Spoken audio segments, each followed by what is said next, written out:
அவருடைய சக்தி மிகு சன்னதியில் கூட்டி வைத்து அவருடைய திவ்யமங்கள நாமத்தை நம்மெல்லாம் பாட வைத்து அந்த நாம சக்கீர்த்தனத்தை நாம தாமரைகளாக அவருடைய திருவடி தாமரைகளில் சமர்ப்பிக்க வைத்து விட்டார். நம்முடைய சமர்ப்பணம், அர்ப்பணம் இவை கூட அவரிடமிருந்து தான் வருகிறது. அவர் நினைத்தால்தான் நம்மால் அந்த நினைவே நமக்கு வரும். நம்முடைய எண்ணங்களுக்கு பின்னாலும் அவர்தான் இருக்கிறார். நம்முடைய வார்த்தைகளுக்கு பின்னாலும் அவர்தான் இருக்கிறார். நம்முடைய செயல்களுக்கு பின்னால் அவர்தான் இருக்கிறார். அப்படி இருக்கும்பொழுது நமக்கு ஏன் கெட்ட எண்ணங்கள் வருகிறது? ஏன் கெட்ட வார்த்தைகள் பேசுகிறோம்? ஏன் கெட்ட செயல்களை செய்கிறோம் என்று ஒருவர் கேள்வி கேட்டார். மிகவும் நியாயமான கேள்வி. கடவுள்தான் நம் உள்ளத்தில் எப்பொழுதும் இருக்கிறார். நம்முடைய மூச்சுக்காற்று அவரிடத்தில் தான் வேரூன்றி இருக்கிறது என்றெல்லாம் நான் சொல்லியதை கேட்டு பிறகு அவர் சொன்னார், அப்படி இருக்கும் பொழுது அவர்தான் நம்முடைய மூச்சுக்காற்றை இயக்குகிறார், அதனால்தான் நம்முடைய மூளை வேலை செய்கிறது என்றால் நமக்கு ஏன் கெட்ட எண்ணங்கள் வர வேண்டும்? கடவுள் நல்லவர் மட்டும்தானா? அவரிடமிருந்து கெட்டது எதுவும் வராதா? ஆனால் அப்படி இருந்தால் நமக்கு நல்ல எண்ணங்கள் தானே வர வேண்டும். நமக்கு ஏன் எல்லாம் மாறி மாறி வருகிறது என்றெல்லாம் ஒரே குழப்பம் என்று சொன்னார். மிகவும் நியாயமான குழப்பம். நம்மிடம் நமக்குள்ளே கடவுள் இருக்கிறார். அந்த சைத்தன்யம் என்றதை சொல்வோம். தமிழில் சொல்ல வேண்டும் என்றால் பேருணர்வு. உணர்ச்சி வேறு. கோபம் ஒரு உணர்ச்சி, பயம் ஒரு உணர்ச்சி, துக்கம் ஒரு உணர்ச்சி. உணர்ச்சிகளின் வசப்படும் நாம். இந்த பேருணர்வுக்கு நாம் தள்ளப்பட வேண்டும். இந்த உணர்வு என்பது ஆங்கிலத்தில் கான்ஷியஸ்னஸ் என்று சொல்கிறார்கள். The supreme consciousness. கடவுள் நமக்கு அறிவை வைத்திருக்கும் கடவுள் எப்பேற்பட்ட அறிவாற்றலாக இருக்க வேண்டும். The supreme intelligence, supreme consciousness, அதைத்தான் அந்தர்யாமி என்று சொல்கிறோம். அவரிடத்தில் தான் நம்முடைய மூச்சுக்காற்று வேரூன்றி இருக்கிறது. இது சத்தியம். அவர்தான் நம்முடைய மூச்சுக்காற்றை இயக்கி வருகிறார். நாம் யாவருமே மூச்சு விடுவதில்லை. மூச்சு தானே விட்டு கொண்டிருக்கிறது. நன்றாக யோசித்து பாருங்கள், உன்னிப்பாக கவனித்து பாருங்கள். நிறைய தடவை ஒரு புத்தகம் படிக்கும் பொழுதோ, ஒரு விஷயத்தை பற்றி பேசிக்கொண்டிருக்கும் பொழுதோ, நிறைய நேரங்களில் நாம் மூச்சு விடுவது கூட நாம் கான்ஷியஸாக இருப்பதில்லை. உள்ளே மூச்சுக்காற்று போய்கொண்டிருக்கிறது என்பதை நாம் 24 மணி நேரம் நினைவு வைத்திருக்கிறோமா? எப்பொழுதாவது மூச்சு திணறல் வரும் பொழுது நமக்கு தெரிகிறது. ஆனால் நம்முடைய பார்ட்டிசிபேஷன் இல்லாமல், மூளையின் பலமோ அல்லது மனதின் பலமோ இல்லாமல் அந்த மூச்சுக்காற்று தானாகவே இயங்கிக் கொண்டிருக்கிறது. யார் அதை இயக்குகிறார்கள்? யார் அதை போட்டார்களோ முதலில் அவர்தான் அதை இயக்கி வருகிறார். அதனால்தான் நம்முடைய மூளை இயங்குகிறது. கடவுள் என்பவர் நல்லவர் மட்டும்தானா என்று அவர் கேட்டார். கடவுள் என்பவர் எல்லா நல்லவர் நல்லது கெட்டது இரண்டுக்கும் அப்பாற்பட்டவர். ஆனால் நல்லது கெட்டது இரண்டுமே அவரிடமிருந்து தான் வந்திருக்கிறது. கெட்டதும் அவரிடமிருந்து தான் வந்திருக்கிறது. எப்படி வெளிச்சம் அவரிடமிருந்து வருகிறதோ அப்படி இருட்டும் அவரிடமிருந்து தான் வந்துள்ளது. அந்த வெளிச்சம் இல்லாத நிலை இருட்டு என்று நாம் சொல்கிறோம். அதே ஏனென்றால் எல்லாவற்றிற்கும் அவர்தான் சோர்ஸ், ஆரிஜின். நம்முடைய பகவான் அடிக்கடி சொல்கிறார் அல்லவா, my father alone exists, there is nothing else, no one else. அப்பொழுது இருப்பது அனைத்தும் அவரிடமிருந்து தானே வந்திருக்க வேண்டும். புருஷ சூக்தம் சொல்கிறது, அந்த பரவஸ்து, அந்த பரம்பொருள் தான் எல்லாமாக ஆகியிருக்கிறது. அந்த பரம்பொருளில் ஒரு துளி பகுதி இந்த பிரபஞ்சமாக வடிவெடுக்கிறது. இந்த பிரபஞ்சத்தில் உள்ள படைப்பு அத்தனையும் அதிலிருந்து வருகிறது. மீதி 3/4 பாகம் இதற்கு மேலே இருக்கிறது. மேல் கீழ் என்பதெல்லாம் அர்த்தமற்றவை.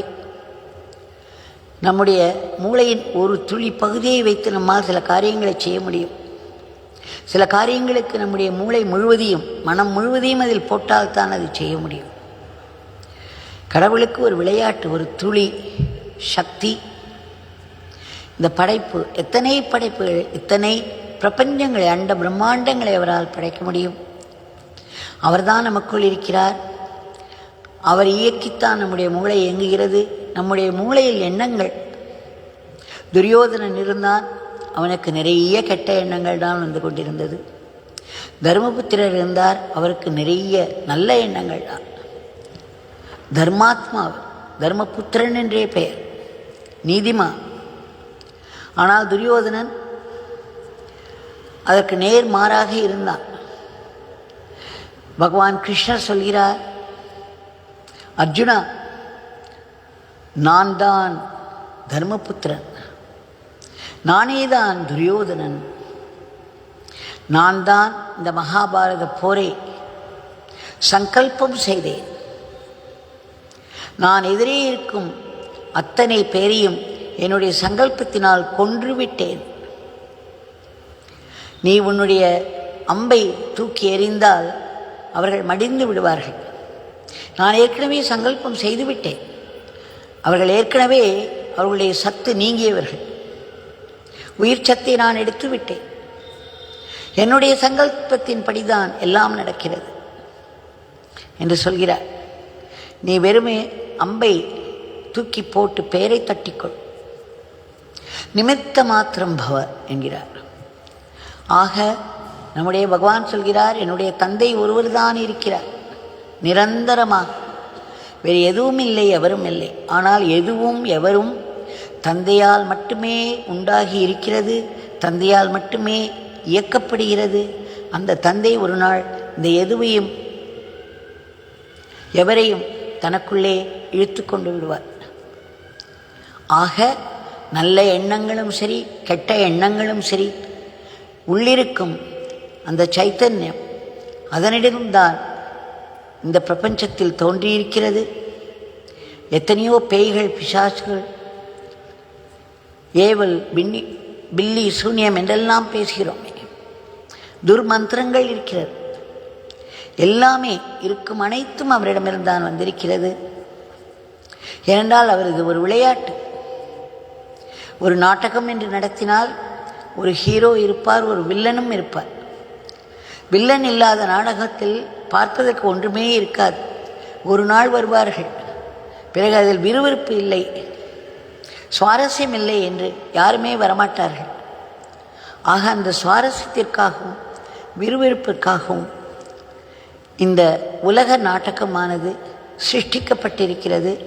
இந்த நாடகத்தில் இறைவனே தான் டைரக்டராக இருக்கிறார், இறைவனே தான் ஹீரோவாகவும் இருக்கிறார், அவரே தான் வில்லனாகவும் செயல்படுகிறார். நானே தர்மபுத்திரன், நானே துரியோதனன்.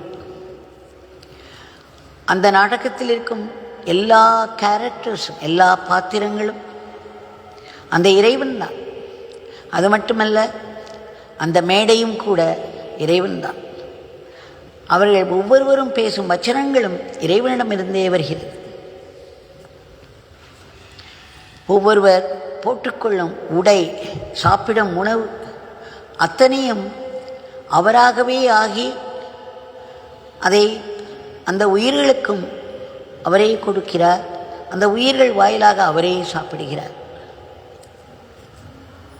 நமக்குள்ளே இருக்கக்கூடிய அந்த பிராணாக்னி தான் நாம் சாப்பிடும் உணவையெல்லாம் நேராக அதற்குத்தான் போகிறது. அதுதான் முதலில் உண்கிறது.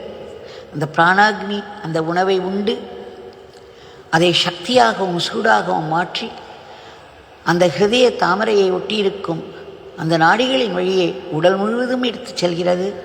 அதனால்தான் நம் உடலில் சூடு இருக்கிறது. உடல் சூடாயிருப்பவர்கள் நல்ல ஹெல்த்தியாக இருக்கிறார்கள் என்று சொல்வார். நம்முடைய பகவான் சொல்வார், உடலை எப்பொழுதும் உடல் சூடு தனியும்படி உடலை குளிர குளிர செய்யக்கூடாது. ரொம்ப குளிர்ந்து விட்டால் வியாதிகள் நுழைந்து விடும் என்பார். என்னிடம் அடிக்கடி சொல்வார், உடலை வாமாக வைத்துக்கொள், குளிர விட்டு விடாதே என்று. பகவான் ஒரு ஃபேனையோ அல்லது ஏசியோ எதுவுமே உபயோகித்ததில்லை, காலில் செருப்பு கூட போட்டதில்லை. ஆக இந்த பிராணாக்னி, அதனுள்ளே போட்டிருக்கும் பிராணன், இவை எல்லாமே அந்த சைத்தன்யத்தில் தான் வேரூன்றி இருக்கிறது. அங்குதான் இந்த ஜீவாத்மா இருக்கிறது. இந்த ஜீவாத்மாவின் நடுவே பரமாத்மா இருக்கிறார். அந்த பரமாத்மா ஒரு ஒளியாக இருக்கிறார், ஒரு பிந்துவாக, ஒளி பிந்துவாக இருக்கிறார். அதைத்தான் நாம் ஆரத்தி செய்யும் பொழுது அந்த கற்பூரத்தினுடைய அந்த ஃப்ளேம், அந்த சுடரை பார்க்கிறோம் அல்லவா? அந்த சுடர் வடிவில்தான் இவை அனைத்தும் நம் உள்ளே இருக்கிறது. ஆக நம்மிடம் வரும் கெட்ட எண்ணங்களும் சரி அவரிடமிருந்து தான் வருகிறது. நமக்கு அந்த அறிவு இருக்குமானால், எனக்கு தோன்றும் ஒவ்வொரு எண்ணமும் நான் எண்ணவில்லை, அந்த எண்ணங்கள் எனக்கு வருகிறது. என்னுடைய பாத்திரத்திற்கு ஒரு நாடகத்தில் அந்த வச்சனங்கள் ஹீரோவுக்கு தனியாக இருக்கும், வில்லனுடைய வச்சனங்கள் வேறு மாதிரி இருக்கும், அதில் இருக்கும் சப் கேரக்டர்ஸ் பேசும் வசனங்களும் வேறு மாதிரி இருக்கும். ஆக இறைவன், ஒவ்வொரு இறைவன்தான் அத்தனை உயிர்களாக ஆகியிருக்கிறார். அத்தனை உயிர்களுடைய பாத்திரங்களையும் அவர்தான் ஏற்று நடித்து கொண்டிருக்கிறார். அந்தந்த பாத்திரங்களுக்கேற்ற எண்ணங்களும் வச்சனங்களும் அவரிடமிருந்து தான் வருகிறது. இந்த அடிப்படை உண்மையை நாம் புரிந்து கொண்டோமானால், இந்த வாழ்வில் வில்லனாக இருப்பவர்கள் அந்த வில்லனான எண்ணங்கள் மட்டும்தான் வரும். அதற்கேற்ற வச்சனங்களைத்தான் அவர்கள் பேசுவார்கள், அதற்கேற்ற காரியங்களைத்தான் அவர்கள் செய்வார்கள். பகவான் ஒருமுறை அவர் திருவண்ணாமலையில் வீதிகளில் திரிந்து கொண்டிருந்த காலத்தில் மிகவும் ஒல்லியாக இருக்கும் தேகம், சாப்பிட எங்கே கிடைத்தது? அவருடைய கையில் ஒரு கொட்டாங்குச்சி, ஒரு சற்று உடைந்து போன ஒரு கை விசிறி, சில நியூஸ் பேப்பர்கள் வைத்திருந்தார். அவர் சென்று கொண்டிருக்கும் பொழுது திடீரென்று அவரை 4 ரவுடிகள் சூழ்ந்தார்கள். எல்லாவற்றையும் கையிலிருந்து பிடுங்கி விசிறி எறிந்தார்கள். பிறகு அவரை போட்டு நைய புடைத்தார்கள். ஒருவர் அவரை அடித்துவிட்டு அவரை இன்னொருவிடம் தள்ளிவிடுவார். நினைத்துப்பார், நம்மால் நினைத்தாவது பார்க்க முடிகிறது. அத்தனை கஷ்டங்கள். கடவுளாக தெய்வமாக இருந்தவர் வீதிகளில் திரிய வேண்டி இருந்தது. உண்ண உணவு இல்லை, இருக்க இடமில்லை. அவ்வப்பொழுது ரவுடிகளின் கையில் சிக்கிக்கொண்டு பலவிதங்களில் அவதிப்பட்டார். அந்த தெய்வீக பவரை அவர் தனக்கென்று உபயோகித்ததே இல்லை. அவர் நினைத்தால் ஒரு பார்வையில் அவர்கள் எரிந்து போயிருப்பார்கள் அந்த இடத்திலேயே. ஆனால் அந்த பவரை அவர் உபயோகிக்கவே இல்லை. அடிபட்டு கொண்டார். உடல் முழுவதும் காயம், ஆங்காங்கே இரத்த கசிவு இருந்தது. சோர்ந்துதான் இருந்தார். அதை பார்ப்பதற்கு 20 பேர் கூடிவிட்டார்கள். யாருமே முன்வரவில்லை. அதில் சிலர் இவரிடம் ஏற்கனவே வந்து ஆசீர்வாதம் வாங்கி சென்றவர்கள்தான். ஏதேதோ காரணங்களால் யாருமே முன்வரவில்லை. பயம்தான் காரணமாயிருக்கும். ஆனால் 2 ஓடி வந்தார்கள். அந்த சமயங்களில் அவருக்கு பரிச்சயமாக இருந்த திரு பெருமாள், சிவனணைந்த பெருமாள் அவர்களும் இன்னொருவரும் வேகமாக ஓடி வந்தார்கள். செய்தி கேட்டு அவர்கள் ஓடி வருவதை பார்த்து இந்த ரவுடிகள் ஓடிவிட்டார்கள். உடனே பெருமாள் சொன்னார், சாமி, நாங்கள் அவங்க பின்னாடி போய் அவங்களெல்லாம் ஒரு கை பார்க்குறோம் சாமி. அவங்க உங்கள் மேலே இனிமேல் கையே வைக்க மாட்டாங்க சாமி. பகவான் என்ன சொன்னார் தெரியுமா? அவர்கள் அந்த வேலைக்காக வந்திருக்கிறார்கள். அவர்கள் வேலையை அவர்கள் செய்து விட்டார்கள். நாம் அப்பாவின் வேலைக்காக வந்திருக்கிறோம். அப்பாவின் வேலையை செய்வோம் என்றார். ஆக இந்த உலக நாடகத்தில் ஒரு வில்லனுக்கும் அதற்குரிய எண்ணங்களையும் வச்சனங்களையும் எப்படி டைரக்டர் கொடுத்து பேச வைக்கிறாரோ, ஒரு ஹீரோவுக்குரிய எண்ணங்களையும் அதற்குரிய வச்சனங்களையும் அதற்குரிய உடையையும் அதற்குரிய சூழ்நிலையும் உருவாக்கி மேடையில் நடிக்க விடுகிறாரோ, இப்படித்தான் இந்த உலக நாடகமானது நடந்து கொண்டிருக்கிறது. இதில் எல்லா ரோல்களுமே, எல்லா பாத்திரங்களுமே இறைவன்தான் நடித்து கொண்டிருக்கிறார், ஏற்றுக்கொண்டிருக்கிறார். எல்லா பாத்திரங்களையும் ஏற்றுக்கொண்டு அந்த பாத்திரங்களையும் செவ்வனே செய்து வருகிறார். ஆனால் இந்த உண்மை நமக்கு தெரியாததனால் நான் இப்படி இருக்கிறேன், அப்படி இருக்கிறேன், எனக்கு இந்த எண்ணங்கள், அந்த எண்ணங்கள், நான் இப்படி பேசுகிறேன், அப்படி பேசுகிறேன் என்றெல்லாம் சொல்லி எனக்கு இந்தந்த வீக்னஸஸ் இருக்கிறது, இந்தந்த ஸ்ட்ரெங்க்ஸ் இருக்கிறது என்றெல்லாம் பிதற்றிக் கொண்டிருப்பதற்கு காரணம் நமக்கு அடிப்படை உண்மையே புரியவில்லை. வாழ்க்கையின் அடிப்படை உண்மையை ஒரு குரு மகாத்மா வந்து நமக்கு சுட்டி காட்டி கொடுத்தால்தான் புரியும். இது எளிதில் புரிவதும் அல்ல. அதனால் நம் மனதில் எந்தெந்த எண்ணங்கள் எழுகிறதோ, என்னென்ன வச்சனங்கள் நாம் பேசுகிறோமோ, எனக்குள்ளிருந்து இறைவன் என்னுடைய பாத்திரத்தை ஏற்று இந்த பாத்திரத்தை இந்த உலகத்தில் உலாவ விட்டு அந்தந்த நேரங்களில் அந்தந்த எண்ணங்களை கொடுத்து அந்தந்த வச்சனங்களை பேச வைக்கிறார். அதற்கேற்ற சூழ்நிலைகளை உருவாக்கிறார். என்னுடைய வாழ்க்கை என்பது என்னுடையது அல்ல, நான் என்பதே இல்லை. உள்ளே இருப்பது அவர் மட்டும்தான், அவர்தான் கர்த்தா. எல்லாம் ஈசன் செயல் என்று சொல்கிறார்களே, இதுதான் அர்த்தம் என்ற உண்மையை நாம் புரிந்து கொண்டோமானால் மனதில் சஞ்சலமே இல்லை. ஒரு தவறு செய்துவிட்டாலும் ஐயோ தவறு செய்துவிட்டோமே என்று குமைந்து போய் ஒரு அவலத்தில் விழும் நிலை கிடையாது. அதேபோல் ஒரு வெற்றியை பெற்றுவிட்டோமானால் ஒரே அடியாக குதித்து கிளம்பி ஒரு மகிழ்ச்சி வெள்ளத்தில் ஆழ்வதும் கிடையாது. ஒருவர் மிகவும் மகிழ்ச்சி அடைந்தால் அவர் அதே நேரத்தில் மிகவும் சோகத்திலும் ஆழக்கூடியவர் என்பதை நாம் புரிந்து கொள்ளலாம். ஆக நமக்கு வரும் அந்த இமோஷன்ஸ் எல்லாம் நாம் அடிப்படை உண்மையை புரிந்து கொள்ளாததால். ஆனால் இதை நாம் பயிற்சி செய்ய வேண்டும். எத்தனையோ ஜென்மங்கள் எடுத்து எடுத்து நான் இருக்கிறேன், இது என்னுடைய உடம்பு, நான் இப்படி எண்ணுகிறேன், நான் இப்படி பேசுகிறேன், நான் இப்படி செயல்படுகிறேன் என்று சொல்லி சொல்லி சொல்லி நமக்கு அது ஆழ பதிந்து விட்டது. அதனால் இந்த ஈகோ என்று சொல்கிறவே நம்முடைய அகங்காரம், அந்த அகங்காரத்தின் அடிப்படையில் தான் நான் எனது என்பது வருகிறது. ஆகையால் நான் சொல்கிறேன், நான் சொல்வது தான் சரி, நீ சொல்வது தவறு என்று நாம் சொல்கிறோம். நான் செய்வது தான் சரி என்றெல்லாம் பேசுகிறோம் மாணவமாக. ஆனால் உண்மையில் நம் அத்தனை பேர் பாத்திரத்தையும் கடவுள்தான் எடுத்து இயக்குகிறார் என்பதை புரிந்து கொள்ள வேண்டும். இதை புரிந்து கொள்வதற்கு பொம்மலாட்டத்தை பார்த்தாலே போதும். இதை அடிக்கடி சொல்வேன். நான் சிறு குழந்தையாக 2 வயது 3 வயது குழந்தையாக இருக்கும் பொழுது அது பொம்மை என்றே நாம் நினைக்க மாட்டோம். உயிரோடு இருக்கும் நம்மை போன்ற மனிதர்கள் என்று நினைப்போம். அந்த பொம்மைகள் பேசும் வச்சனங்கள் கூட அந்த பொம்மைகளை பேசுவதாக நினைப்போம். ஆனால் நாம் வளர வளர மேலே ஒரு கயிற்றை வைத்துக்கொண்டு அந்த வச்சனங்களையும் பேசுபவர்கள் நிற்பதை பார்ப்போம்.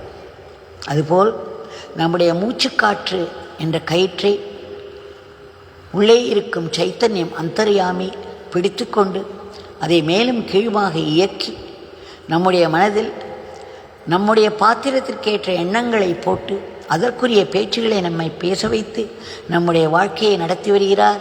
இந்த உண்மையை அறிந்தவர்கள் ஞானிகள்.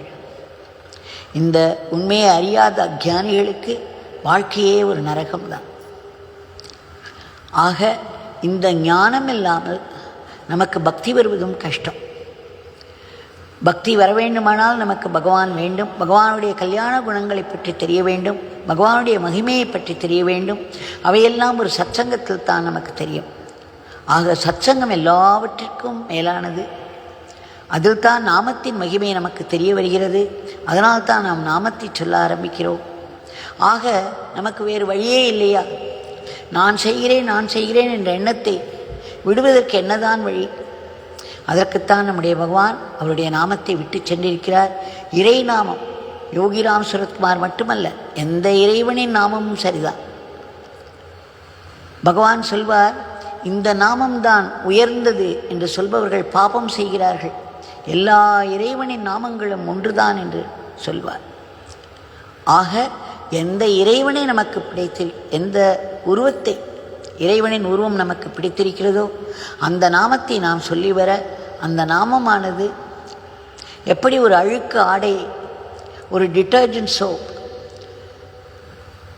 நன்றாக அழுக்கை நீக்கி அதை பளிச்சென்று ஆக்குமோ, அதே போல் நாமமானது நமக்குள்ளே இருக்கும் அழுக்கை எல்லாம் சுரண்டி எடுத்துவிடும். எத்தனை ஜென்மங்களாக சேர்த்த அழுக்கு மிகவும் கெட்டியாக இருக்கும் உள்ளே, அவைதான் எண்ணங்களாக வெளிப்படுகிறது, வச்சனங்களாகவும் வெளிவருகிறது. அதையெல்லாம் சுரண்டி எடுத்து நம்முடைய மனதை தூய்மையாக்க வேண்டும் என்றால் அதற்கு இறை நாமம் மிகவும் முக்கியம். நமக்கு பகவான் வீரியமுள்ள, மிக மிக வீரியமுள்ள ஒரு நாமத்தை கொடுத்திருக்கிறார். ஆக அந்த நாமத்தை நாம் சொல்லி சொல்லி நம் மனதை தூய்மையாக்கிக் கொள்வோம். எந்த மாதிரி எண்ணங்கள் வருகிறது என்பதற்கு நான் சொந்தமல்ல, இறைவன் போட்டிருக்கிறார். ஆக நாம் என்ன செய்ய வேண்டும்? நாமத்தை சொல்லி சொல்லி பகவானிடம் வேண்டிக் கொள்வோம். இந்த எண்ணங்கள் எனக்கு வரக்கூடாது சுவாமி, உங்களை பற்றிய எண்ணங்களே எனக்கு இருக்க வேண்டும், நீங்கள் போடும் நல்ல எண்ணங்கள் மட்டுமே என் மனதில் இருக்க வேண்டும், வேறு எந்த எண்ணங்களும் வரக்கூடாது என்று நாம் தொடர்ந்து வேண்டிக் கொண்டே இருந்தோமானால் கண்டிப்பாக நம் எண்ண ஓட்டத்தில் ஒரு பெரும் மாற்றம் வருவதையும் பார்க்கலாம். நம்முடைய வார்த்தைகள் எல்லாம் ஒரு பெரும் மாற்றம் வரும். அது மட்டுமல்ல, நாம் மிகவும் சாத்வீகமாக ஆகிவிடுவோம். இதுவே வாழ்க்கையினுடைய பயன். இன்றைய பிரார்த்தனை, பகவானிடம் மீண்டும் மீண்டும் வேண்டிக் கொள்வோம். இந்த உலகத்தின் போக்கை மாற்ற வேண்டும். இன்றைக்கு வன்முறை தலையோங்கி இருக்கிறது. பகவான் அமைதி, சமாதானத்தை, அதோடு ஒழுங்கு, கட்டுப்பாடு, நல்லிணக்கம் இவற்றை மக்கள் வாழ்க்கையில் கொண்டு வந்து இறைநினைப்போடு அவர்கள் ஒரு தார்மீக வாழ்க்கை வாழ வேண்டும். நடந்து கொண்டிருக்கும் வன்முறை போர்கள் எல்லாம் நிறுத்தப்பட்டு அமைதி, சமாதானம் நிலவ வேண்டும். திடுமென்று நம்மை தாக்கும் நோய்கள், வன்முறை மிக்க இயற்கையின் சீற்றங்களும் கோர விபத்துக்களையும் அவர் கட்டுக்குள் வைக்க வேண்டும் என்று வேண்டிக் கொள்வோம். எல்லோருடைய மனதிலும் பகவான் இருக்கிறார். அவர் நம்முடைய மனதில் எழும் அசுர எண்ணங்களை எல்லாம் அழித்து அந்த இடத்தில் உயர் சிந்தனைகளை நிரப்ப வேண்டும் என்று சதா வேண்டிக் கொண்டிருப்போம். எந்த நாட்டைச் சேர்ந்தவர்களாயினும், எந்த மதத்தை தழுவினவர்களால் யாருமே கர்ம விதிக்கு விலக்கு அல்ல. ஒவ்வொருவரும் ஏதேதோ துன்பங்களில் சிக்கி உதவியின்றி, பாதுகாப்பின்றி தவித்து வருவதை பார்க்கிறோம். இதற்கு அந்த இறைவனின் நீதி என்னும் கர்ம விதிதான் காரணம். மிகவும் துல்லியமாகவும் கடுமையாகவும் செயல்படும். ஆயினும் இதற்கும் மேலே காரணமற்ற கருணை என்ற இறைவனுடைய அந்த தாராள குணம் இருப்பதனால் அவரிடம் வேண்டிக் கொள்வோம். அவருடைய கருணையானது உலகத்தில் உள்ள துன்பத்தில் வீழ்ந்து தவிக்கும் அத்தனை பேருக்கும் எட்டி அவர்களுக்கெல்லாம் ஒரு மீட்பும் உயர்வும் வர வேண்டும். சுயநலமின்றி மற்றவர்களுக்காக எப்பொழுதும் உழைத்துக் கொண்டிருக்கும் நல்ல ஆத்மாக்களை பழி பாவங்களிலிருந்து காப்பாற்ற வேண்டும். நாட்டின் பொருளாதாரத்துக்கு ஒரு பெரிய ஏற்றம் தந்து நாடு பல துறைகளிலும் முன்னேறி உன்னத நிலையில் விஸ்வகுருவாக இருந்த இந்த உலகத்தையே தர்மத்தின் வழியில் நடத்தி செல்ல வேண்டும். பகவானுடைய திவ்யமங்கள நாமத்தை நாம் இடைவிடாது சொல்ல வேண்டும். சொன்னேன் அல்லவா, டிட்டர்ஜென்ட் சோப். நம்முடைய மனதை வெளுக்க வேண்டும். அதற்கு இடைவிடாது சொல்ல வேண்டும், ஆனந்தமாக சொல்ல வேண்டும். அவருடைய லீலைகளையும் உபதேசங்களையும் திரும்ப திரும்ப நினைவு கூர்ந்து அதையெல்லாம் ஆத்மசக்தியாக ஆக்கிக்கொள்ள வேண்டும். அவருடைய கைகளிலே நாம் எப்பொழுதும் சாத்வீக கருவிகளாக மட்டுமே இருக்க வேண்டும்.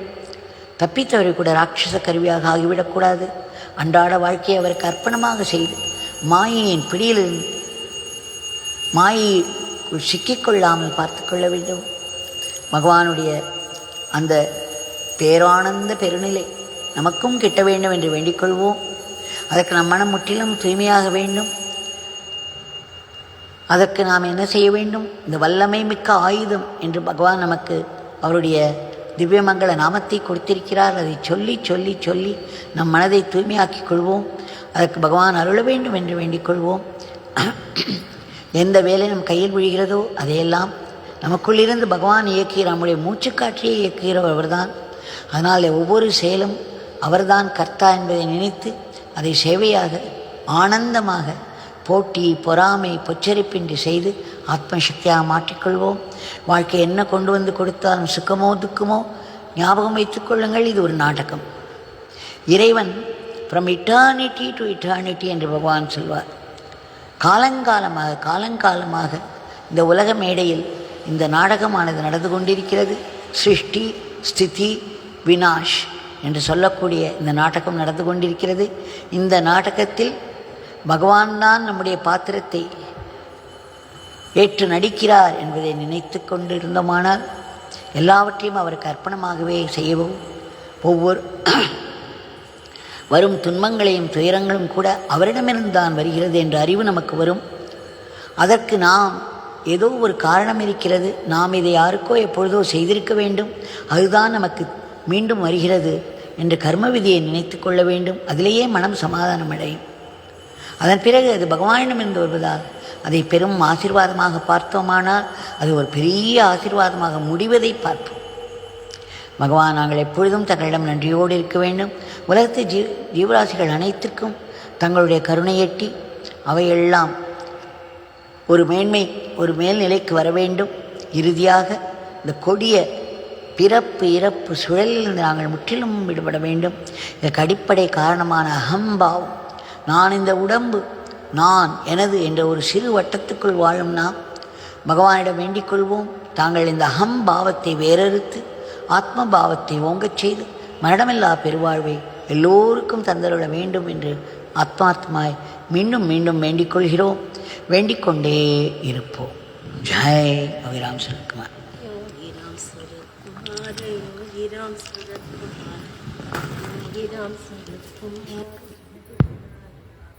योगीराम सूरत कुमार, योगीराम सूरत कुमार, योगीराम सूरत कुमार, जय गुरु साईं।